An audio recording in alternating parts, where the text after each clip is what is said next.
সোনার মদিনা, মনটি আমার ময়না পাখি খাঁচাতে রহে না, বারে বারে যাই চলে মোর সোনার মদিনা, বারে বারে যাই চলে মোর সোনার মদিনা।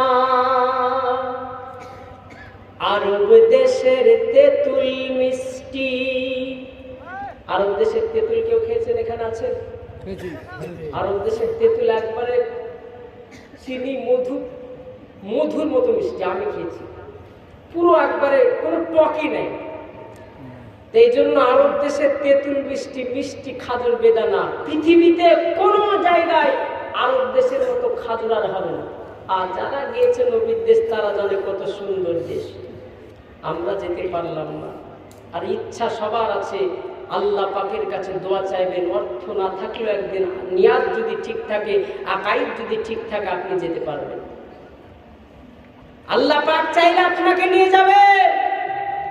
মদিনা যাওয়ার জন্য অর্থ তো দরকার আছে, আপনার নিয়াতটা ঠিক রাখার দরকার, নিয়াত থাকার দরকার আছে।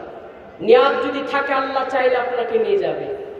আরে আরব দেশের তেঁতুল মিষ্টি, মিষ্টি খেজুর বেদানা, আবে জমজম কুয়োর পানি খেয়ে দেখা হলো না, মনটি আমার ময়না পাখি খাঁচাতে রহে না, বারে বারে যাই চলে মোর সোনার মদিনা, বারে বারে যাই চলে মোর সোনার মদিনা।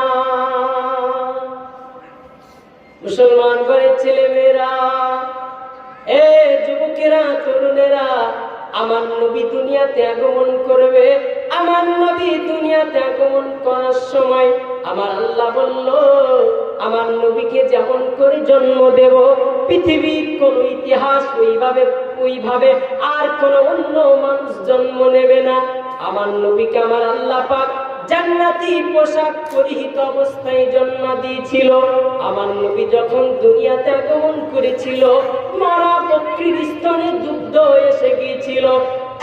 যুবকেরা, তরুণেরা, আমার আল্লাহ পাক বলেছেন, আমার হাবিব আপনার জন্ম দেব, পৃথিবী কোন মানুষকে ওইভাবে জন্ম দেব না, কারণ আমার নবীর মতো পৃথিবীতে কোন নবী বানাবেন আমার আল্লাহ। আমার নবীর আদর্শ এত বানিয়ে দিয়েছে আমার আল্লাহ। আমার নবী যেটা জানতেন না সমস্ত বিষয়